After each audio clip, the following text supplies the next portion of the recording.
El día de hoy se tendrá un diálogo y una presentación en las mini subvenciones para las organizaciones comunitarias que dan respuesta al VIH en Latinoamérica y el Caribe. Hoy se va a englobar, el webinario de hoy se va a englobar por medio de compartir experiencias en la región, de programas de subvenciones para organizaciones de base comunitaria que participan en la respuesta al VIH y también explorar oportunidades para mejorar y ampliar este trabajo como parte de las solicitudes de financiamiento del Fondo Mundial para el VIH en varios países que se va a presentar ahora en marzo del 2022. Así que sin más preámbulos. So let me introduce, and now I give the floor to the coordinator of the session from the Global Fund in Latin America and the Caribbean, Paul.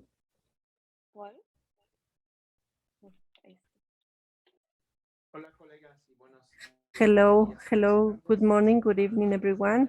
My name is Paul Bonilla, manager of the Global Fund portfolio for the Care Fund and ALEP with key populations. Esta sesión, lo que esperamos esas sesiones para compartir un poco de lecciones aprendidas, de acciones que se han implementado en la región, de mini subvenciones, o en inglés mini grants, para facilitar acciones a nivel comunitario y apoyar el objetivo de asegurar que los recursos llegan a las bases comunitarias en los países que estamos apoyando. Así que vamos a tener ejemplos de ONU-SIDA, también de CARICOM, por la subvención manejado en colaboración con PANCAP, CBC Coin. Y esperamos que esto pueda abrir un diálogo para fortalecer este componente en el Caribe y ver si cómo puede apoyar los objetivos para la subvención ALEP en América Latina y el Caribe. Así que muchísimas gracias por su participación y paso de nuevo la palabra a Keren. Gracias, Paul. La agenda de hoy, empezaremos con ONUCIA, con Guillermo Márquez, que es el oficial regional de apoyo para la comunidad en las oficinas regionales de ONUCIA para América Latina y el Caribe. Muchísimas gracias, Karen, estimados colegas, amigos, amigas. Muchísimas gracias a IVOS, a ALEP, por la invitación a formar parte de este webinario, al Global Fund también, por la organización, la coorganización. Bueno, básicamente queremos mostrar un video que más o menos resume la experiencia de ONU-SIDA en los últimos 18 meses. Como ustedes muchos saben, ONU-SIDA lanzó una convocatoria para fortalecer la respuesta al VIH a través del fortalecimiento de las organizaciones de base en los tiempos de COVID y hemos colaborado, como ustedes van a ver, con un número importante de organizaciones. Queríamos mostrarles, en vez de una presentación, mostrarles un poco el visual de cómo se produjo este proceso desde el inicio hasta el final, y después vamos a hacer un par de comentarios al final. Karen, ¿tienes el link del video? Si lo podemos ver, por favor. Muchísimas gracias. Estábamos en el momento más y necesitábamos proteger a las compañeras, enseñarles de qué manera cuidarse, porque el trabajo sexual no cesó y por lo tanto quedarnos en casa no nos servía. La crisis sin precedentes causada por la pandemia de COVID-19 cobraba miles de vidas todos los días, afectando a los sistemas de salud, minimizando los medios de subsistencia e impactando las economías de los países y las personas. Todos comenzamos a darnos cuenta de que estaba afectando desproporcionadamente a los miembros de las comunidades más vulnerables, como las personas que viven con el VIH, las poblaciones clave y otras poblaciones, incluidos los jóvenes, las mujeres, las comunidades indígenas, afrodescendientes, los migrantes y los refugiados. En abril del 2020, ONU-SIDA descubrió que 8 de cada 10 personas en América Latina y el Caribe carecían de acceso a información o asesoría sobre la atención a las personas que viven con el VIH en el contexto de la COVID-19.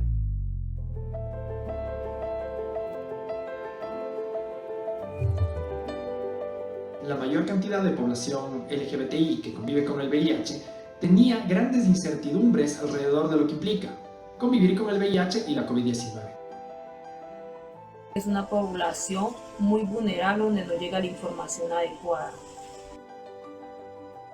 Que en la comunidad falta hablar en nuestro idioma, en nuestro contexto de estas problemáticas y de cómo prevenir el VIH.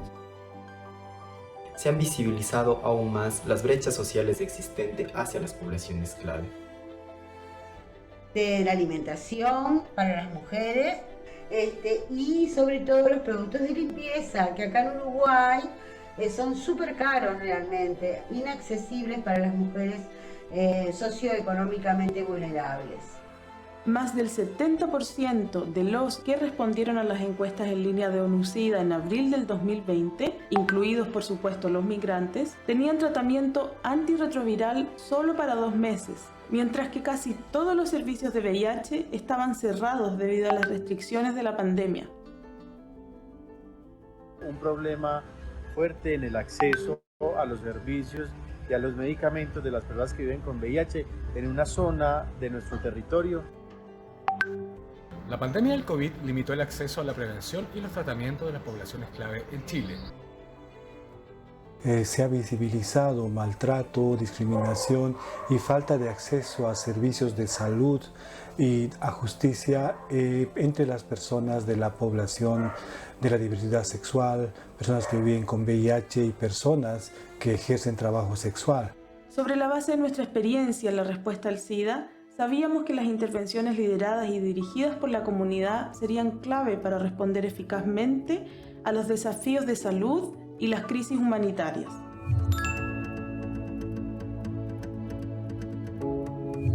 La primera fase de la iniciativa se puso en marcha en julio del 2020. Establecimos un comité de selección en el que participaron nuestros copatrocinadores, incluyendo UNICEF, PMA, PNUD, UNFPA, UNESCO y OPS. Además de su participación en el comité de selección, UNFPA, UNICEF, PMA y PNUD contribuyeron con $50.000 que se sumaron a los fondos de ONU-SIDA.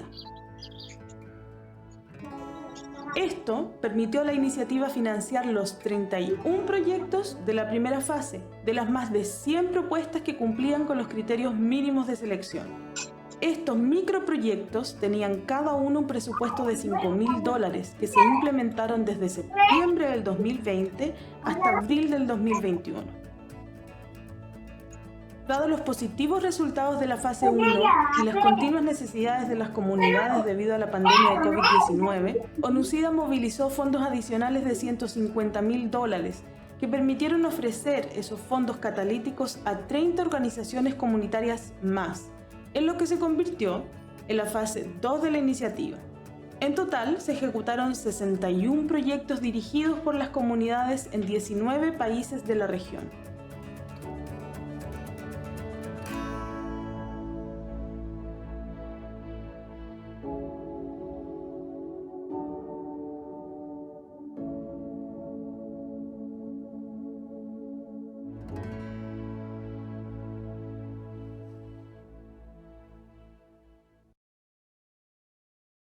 Muchísimas gracias, Karen, por el video. Solamente voy a querer complementar con 3 puntitos y después mi colega Daniel de Castro también me tendrá dos puntitos para concluir. Lo importante de esta convocatoria es que, construimos y fortalecimos la capacidad de las organizaciones de base y lo hicimos de varias maneras, ¿no? Una es que al principio nosotros hicimos un entrenamiento para facilitar la puesta de las propuestas a la solicitud de fondos, ¿no? Entonces había algunas organizaciones que no tenían tanta capacidad para construir y desarrollar unas respuestas, una solicitud de fondos, y nosotros hicimos ese entrenamiento para nivelar las oportunidades entre todas las organizaciones que estaban candidateándose para solicitar fondos, ¿no? Lo segundo es que esa apertura de esa convocatoria y la amplitud que creó para permitir un universo más amplio de organizaciones, nos permitió realmente llegar a organizaciones que históricamente o que regularmente nunca no habíamos tenido la oportunidad de cooperar, con las cuales no habíamos tenido la oportunidad de cooperar. Y eso es muy importante porque eso nos amplía el ámbito de la experiencia, nos ayudó a descubrir que habían capacidades donde no sabíamos que habían capacidades y por supuesto se llenaron las necesidades en algunas áreas geográficas donde había necesidades. El segundo punto importante en términos de la rendición de cuentas es el marco de monitoría y evaluación que se crea para estas subvenciones, ¿no? Son muchísimas organizaciones y entonces fue importante para nosotros estandarizar todos los procesos de seguimiento, tanto programático como financiero. Entonces, básicamente creamos una base de datos, un poco yendo a la lógica de ir a lo básico, y estandarizamos e identificamos cada uno de los productos y elementos que se iban a producir en cada una de estas propuestas. Esto nos llevó a definir más de 300 productos que se produjeron a través de todas estas 60 organizaciones y esa base de datos permitió hacer un seguimiento sistemático, fácil, amigable para el manejo tanto de nosotros como de las organizaciones e igualmente permitió hacer la asociación de todos estos productos a los niveles más altos de las prioridades de país, de las prioridades de UNUCIDA, de las prioridades de la estrategia mundial e inclusive a las contribuciones que cada uno de estos pequeños productos estaba haciendo a los ODS, ¿no? Y por último, fue importantísimo para nosotros, establecimos un marco de acompañamiento y de mentoring a estas organizaciones para seguir aumentándole y sosteniéndole las capacidades en términos de lo que sería el proceso de monitoreo y de reporte. A veces los procesos de reporte, sobre todo financieros, son bastante complejos. En algunas de las organizaciones, en nuestra organización es muy complejo. Nosotros simplificamos en la medida que pudimos y acompañamos día a día. Establecimos realmente un puente entre lo que sería todo lo que sería monitoreo programático y monitoreo financiero. Y les acompañamos día a día a las organizaciones para asegurarles de que ellas tenían la capacidad de reportar a la hora y con la información que deberían reportar. Les dejo con esos 3 elementos y paso la palabra a mi colega Daniel, que va a hablar un poco sobre el aspecto de comunicación, que fue un pilar fundamental sobre esta convocatoria. Gracias. Gracias, Guillermo. Buenos días, buenas tardes a todos, todas y todes. Un gusto compartir este momento con ustedes. Sí, de hecho, la comunicación fue un pilar fundamental, considerando el contexto de la pandemia de COVID-19, en que necesitamos todos estar conectados de maneras creativas, innovadoras, tecnológicas y comunicar lo que se estaba haciendo. Entonces, la comunicación finalmente, que casi nunca tiene mucha inversión o mucha atención o es tratada como algo más accesorio que concreto, programático, se transformó en una parte programática de esta iniciativa. Partiendo del principio que la comunicación no consiste solo en postear cosas en redes sociales y quedar bien mientras se da la mano a una autoridad o a una persona importante. La comunicación es lo que todos hacemos para vivir y sobrevivir. Luego tenemos que ver la comunicación también como el motor que impulsa nuestros programas y proyectos de muchas maneras, con impacto, con alcance, con escucha, que es algo muy importante, con transparencia y rendición de cuentas, para hablar de algunos ejemplos en los cuales la comunicación tiene un rol muy importante.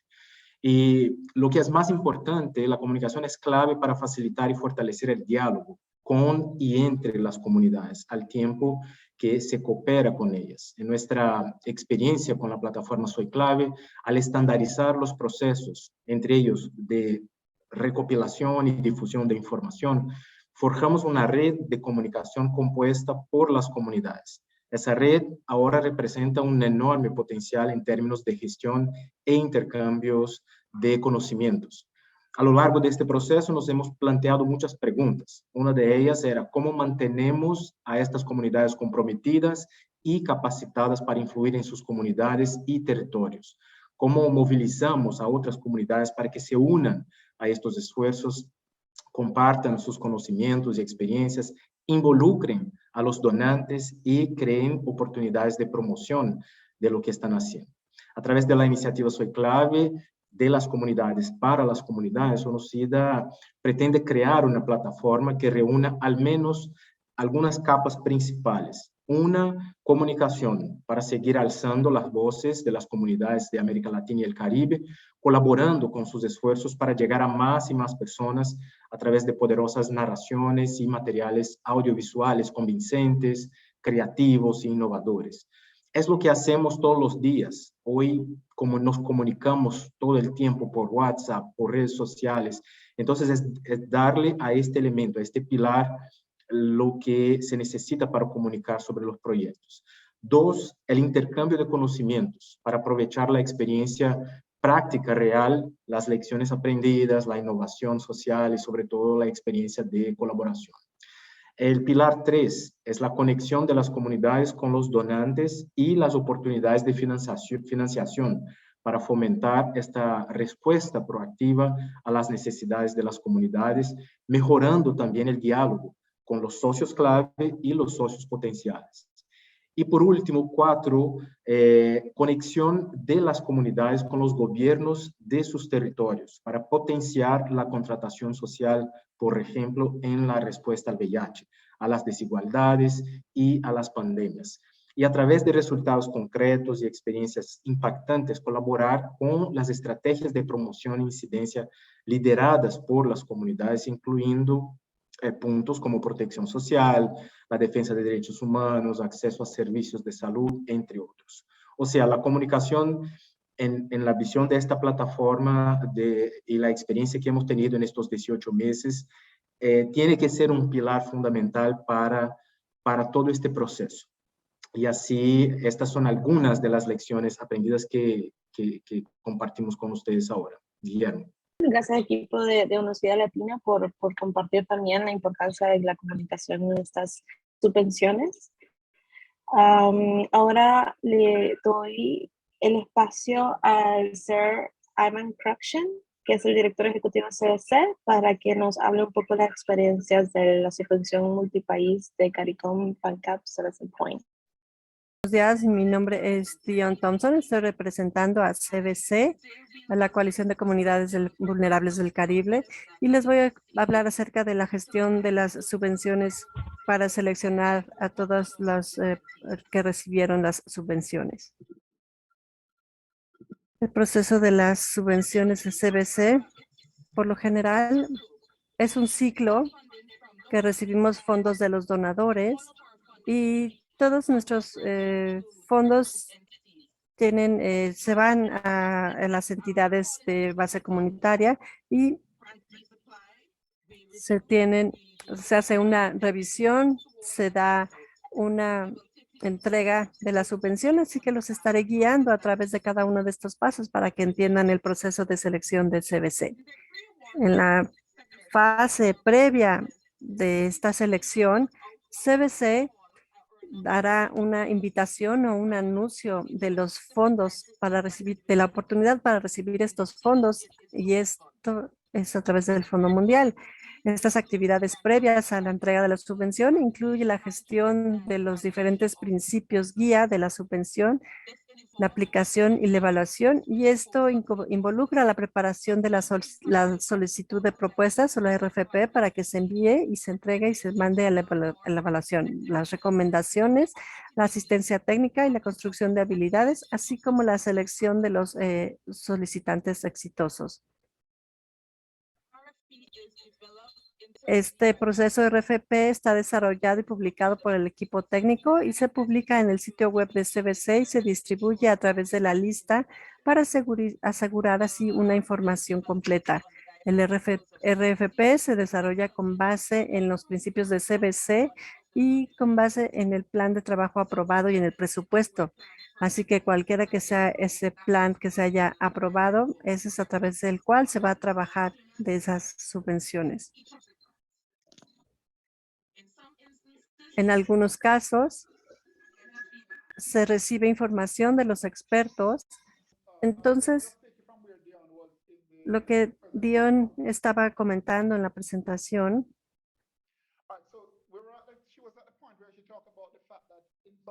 hablaba acerca del hecho de que utilizamos a expertos externos que nos ayudan en el desarrollo de las propuestas para asegurarnos de que están alineadas con los principios y que cubren las necesidades. Así que utilizamos por eso a socios externos para desarrollar así los RFPs. Los RFPs son las solicitudes de propuesta. Existen dos tipos de propuestas por lo que en general se pueden emitir y una organización puede solicitar. Y eso es lo que tratamos de usar lo más posible, pero existen otras oportunidades que podemos hacer para unas convocatorias. Y en estas convocatorias identificamos a estas entidades específicas que están trabajando en un área en especial o que han realizado algún trabajo anterior, un trabajo previo, para poder enviar una solicitud de propuesta.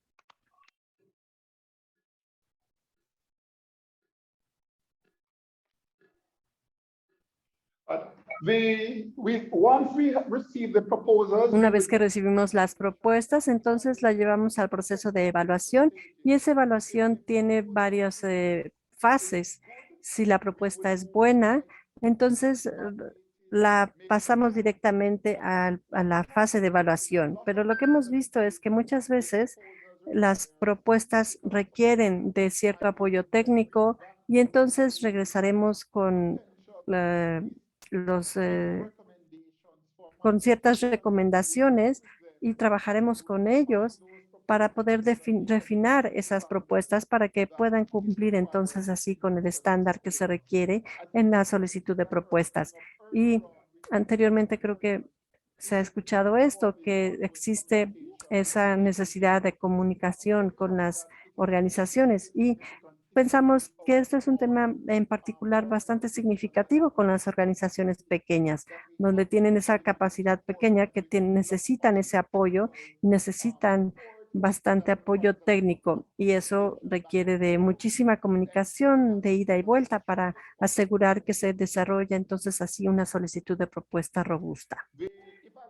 Las personas que están a cargo de la evaluación hacen una revisión completa de la propuesta original y entonces darán recomendaciones a la propuesta que se va a financiar y eso posteriormente irá al proceso de selección. Durante ese proceso de evaluación también trabajamos con ellos para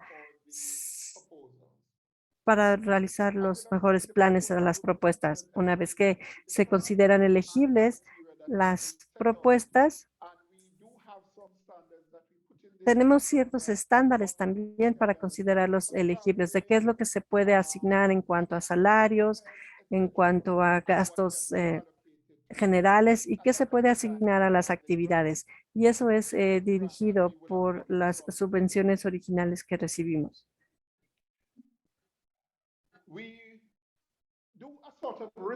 También hacemos una evaluación de riesgos. Esta evaluación se tiene que hacer previas sobre la mitigación del riesgo que se va a colocar para las nuevas subvenciones. La evaluación de mitigación del daño para obtener esa información acerca de las cuestiones técnicas y competitivas de las organizaciones y asegurar así que tienen la capacidad representativa para apoyar la implementación de las actividades que son necesarias.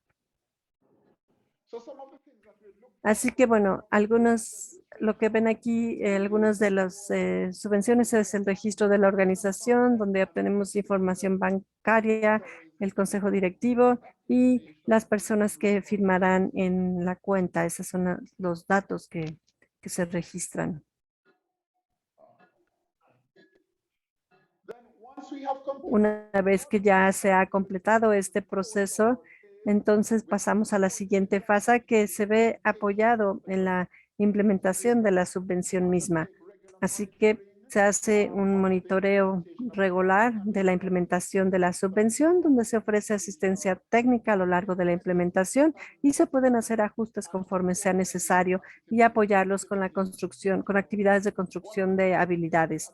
Una de las cosas que hacemos al inicio es que también tenemos una reunión inicial sobre los mini subvenciones para asegurarnos de que todos estamos en la misma página con respecto a las expectativas de lo que se va a recibir y de si se requiere algún reporteo en particular que se tenga que cumplir. También ofrecemos, si se necesita cualquier asistencia técnica que pudiera surgir durante la implementación, también se evalúa esa opción. Así que tenemos ciertos procesos que se llevan a cabo y que ellos tienen que cumplir de manera mensual, que tiene que ver con el tema programático y financiero, son reportes de este tipo, tiene que ver con los equipos de finanzas y de implementación para realmente definir qué es lo que se está implementando mes a mes y que están alineados con la entrega original de propuesta. También tendremos pláticas acerca de los diferentes cambios y que se irán ajustando con base al contexto que esté cambiando conforme se va implementando. Una vez que se ha completado, entonces tenemos una entrega final de reporte y trabajamos a lo largo del proceso o procesos para asegurarnos de que todos los fondos se utilizan o que los fondos que permanecen se van a utilizar. Y cualquier activo que se hubiera adquirido durante el proceso, también se dan instrucciones de cómo manejar y cómo hacer uso de esos activos. También hacemos un reporte final narrativo que incluyen también documentos de soporte y se emiten una carta indicando que todos hemos acordado de que la subvención se ha terminado y que se ha cerrado exitosamente. También pedimos a las personas, a los equipos que mantengan, el equipo que se compró con los fondos, necesitan mantener el documento archivado, los documentos de propiedad.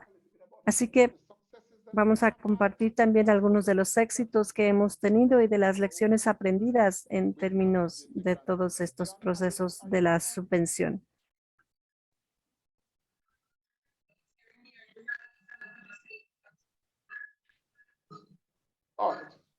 No, we're not hearing you clearly.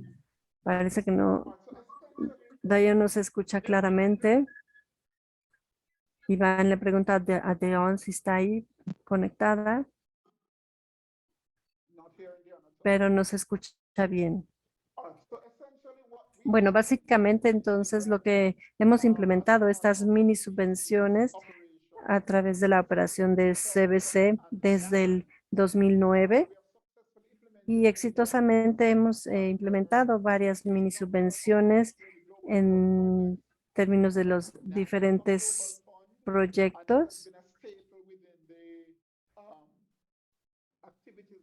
Y ha habido diferentes actividades que se han implementado en estas mini subvenciones a lo largo de un gran rango de diferentes áreas con respecto a los temas de incidencia política, también subvenciones de documentación, mini subvenciones de prevención, intervenciones de prevención y también en torno a otro tipo de áreas programáticas. Hemos tenido así una amplia historia de diferentes subvenciones exitosas alrededor de todas las áreas de trabajo en las que se ha implementado. Y una de las grandes lecciones aprendidas que hemos tenido es que estas pequeñas entidades definitivamente requerirán de asistencia técnica para poder solicitar y para poder implementar las subvenciones. Y así de esta manera se asegura también que las organizaciones de base comunitaria pueden enviar esas propuestas y se pueden evaluar y se les pueden dar los fondos. Las organizaciones de base comunitaria más pequeñas. Sin embargo, tenemos que trabajar de la mano con ellas y en torno a las actividades de construcción de habilidades. Debemos trabajar con ellos y mes a mes deben de entregar sus informes con respecto a las áreas técnicas y financieras. También nos dimos cuenta que mientras se está dando la implementación, las actividades se tiene a veces problemas con el reporteo financiero, pues tenemos que trabajar con ellos en torno a los temas específicos de procuración de fondos y de servicios, asegurando que si se tiene un acuerdo con alguien, hay un contrato y ese proceso claramente define que se puede utilizar o que es una separación de funciones dentro de la organización para asegurar de que se puede reportar correctamente. Así que esas son piezas que tenemos que descifrar y explicar y que se tiene esa documentación correcta. Y también a lo largo de los años hemos aprendido que las pequeñas OBCs también utilizan efectivo y que se tienen que alejar de ese uso del efectivo para el uso específico de las transferencias bancarias y así asegurar una validez a sus procesos. Así que se ha desarrollado la construcción de esos sistemas para poder sostener la credibilidad de las organizaciones de esta forma y la transparencia.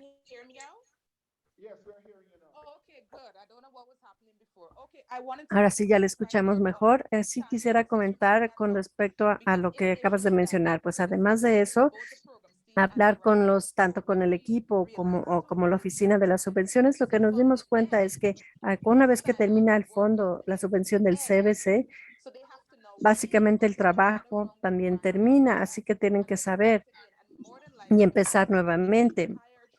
Tal vez ellos pudieran contratar a un periodo tal vez de 9, de 11 meses, ese personal ya dejará de estar ahí. Así que cuando empezamos este proceso, tenemos que hacer un nuevo financiamiento. Así que es un ciclo que sigue una y otra vez. Es una construcción de habilidades continua, principalmente para el área de finanzas, porque el problema está ahí una vez que se escribe la propuesta, pero en el área financiera es algo que de manera continua se tiene que ir construyendo la capacidad en el equipo. Otro desafío que identificamos es que la mayoría de las veces estas subvenciones, las grandes OBCs pueden desarrollar la propuesta, pero las pequeñas dependen de esas subvenciones de 5,000 y ellos no pueden contratar a un consultor que les pueda dar ese trabajo de calidad que necesitan, pues cuando tienen que hacer una evaluación del trabajo realizado, no tienen ese dinero, no tienen el presupuesto para hacerlo, no tienen esos fondos y nos dimos cuenta que para la mayoría representa un desafío. A final de cuentas se vuelve un cuello de botella para el trabajo de calidad.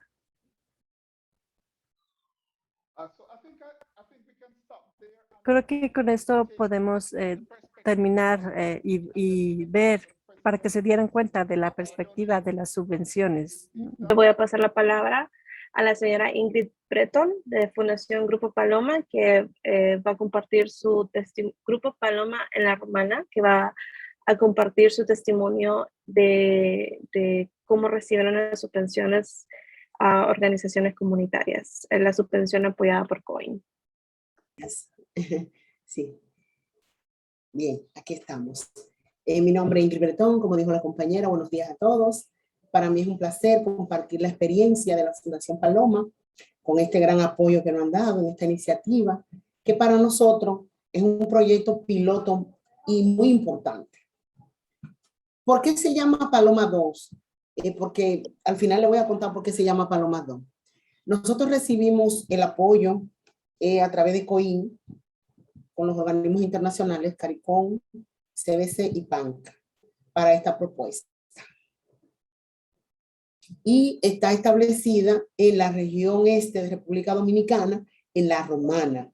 Como pueden ver en la foto, Está ubicado en el 14 de Cumayas, es un municipio de nuestra provincia de La Romana. Nosotros conseguimos a través del Estado Dominicano 50 tareas de tierra donadas a la Fundación Grupo Paloma. Paloma es una red de personas viviendo con VIH en la región este del país. Y al tener ese terreno, nos llegó la idea de poner a parir la tierra, a producir, con el objetivo de lograr la sostenibilidad institucional y la integración de las familias viviendo con VIH, otras poblaciones claves como los migrantes y también HCH y mujeres en condiciones vulnerables. Fueron las personas beneficiarias en este proyecto. Nosotros, a través de este gran aporte, pudimos lograr integrar 50 familias en este proyecto agrícola. Para nosotros, como les decía, es un proyecto piloto y que pretendemos que sea un modelo para otros grupos vulnerables, no solamente de nuestro país, sino de otros países que también tengan la posibilidad de hacer huertos y poner la tierra a parir. En este proyecto pudimos lograr que 50 familias se involucraran, unos en la siembra, en la producción de los vegetales y otros para las ventas, porque hay varios procesos. Está el proceso de sembrar y luego de vender el producto. También otras personas se beneficiaron porque nosotros colocamos 20 puestos de venta en las comunidades a familias del programa para que estos puedan comercializar en estos puestos de venta el producto. Ha sido una experiencia maravillosa. Tuvimos capacitaciones porque las personas, ok, teníamos la tierra, teníamos la gente, pero había que prepararlo, porque sembrar no es tan fácil como se entiende, hay que tener los conocimientos. Y dimos varias capacitaciones de invernadero, técnica de agricultura, cómo cuidar el medio ambiente y también cómo va a repercutir nuestro producto con el medio ambiente, cómo va a beneficiar al medio ambiente nuestro producto. Eso también. Y también en los talleres de venta para las personas que iban a comercializar. Técnica de ventas. Estas son parte de las capacitaciones que nosotros dimos en nuestro proyecto. Sembramos unas 10,000 semillas, lechuga, rábano, espinaca, aquí se llama cilantro, no sé cómo se llama en otros países. Tenemos también chinola, lechosa, rábano. Este es un modelo de los puestos de ventas ubicados en las comunidades con las personas. Se lograron firmar acuerdos importantísimos con los alcaldes de la ciudad.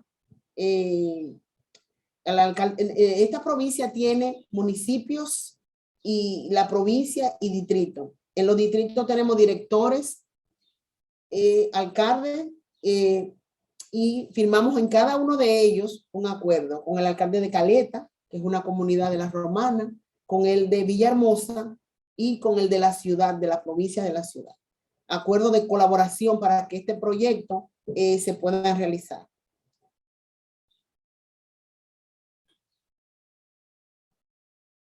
También tenemos acuerdo con el Ministerio de Agricultura, quienes nos están asesorando a través de unos técnicos y también nos apoyan con algunas capacitaciones y algunas donaciones de semillas.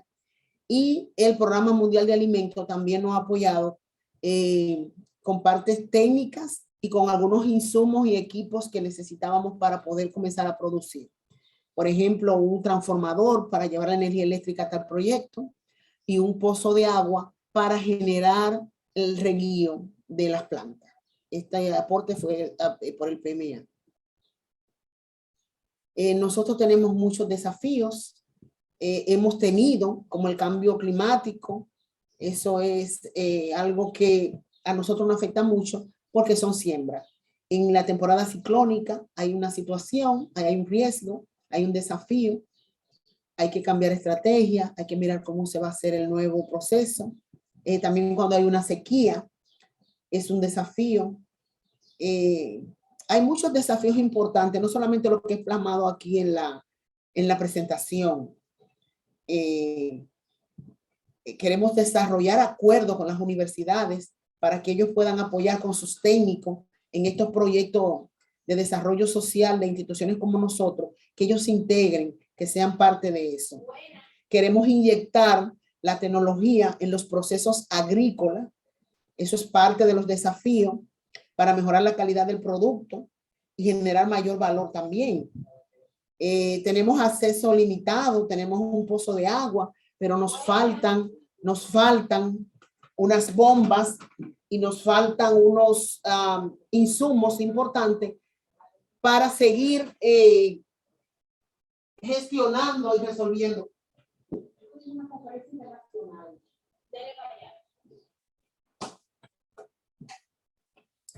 Bien, disculpen. Entonces tenemos en las lecciones aprendidas, wow, cuántas lecciones aprendidas, de verdad que sí. Esto ha sido un proyecto maravilloso. Tenemos en las lecciones aprendidas el cultivo, los procesos de los cultivos, los problemas que afectan a la zona, cuáles son los productos que podemos sembrar, porque estamos en una zona caliente, cálida. Entonces hay productos que en el inicio no se nos dieron porque nosotros estamos en una zona un poco caliente. Entonces hay muchas lecciones aprendidas. Cómo integrar a otras familias, el manejo, el trabajo en equipo. También en la parte de la siembra hay un hongo, hay una babosa que daña los frutos. Hay muchas lecciones aprendidas que pudiéramos compartir con ustedes. Yo pienso que el espacio que me dieron no será suficiente para eso. Bueno, en este año 2022, nosotros queremos continuar con esta propuesta para integrar a otra familia. Para nosotros es muy importante. Ya les digo que quiero que este proyecto sea un proyecto modelo para otros grupos. A nosotros no ha funcionado. Necesitamos inyectar recursos para seguir este proceso y integrar a otra familia. Una de las razones que me impulsa a hacer este proyecto de desarrollo social y económico, no solamente para familias viviendo con VIH, sino para otras poblaciones clave, como le mencioné, mujeres en condiciones vulnerables, migrantes, HCH y otras poblaciones que quieran integrarse porque el proyecto es amplio. Es porque por 20 años, por ser una persona viviendo con VIH, nadie me dio trabajo. Entonces, hay una situación en nuestro país y la familia necesitamos apoyo. Además de que la organización necesita ser sostenible a pesar de los organismos internacionales, porque un día va a minimizar las ayudas internacionales y las organizaciones tenemos que ser sostenibles. Este proyecto garantiza la sostenibilidad de Fundación Paloma y de muchas familias vulnerables viviendo con VIH, HCH, mujeres vulnerables, le decía, migrantes y otras poblaciones clave que puedan integrarse al área laboral.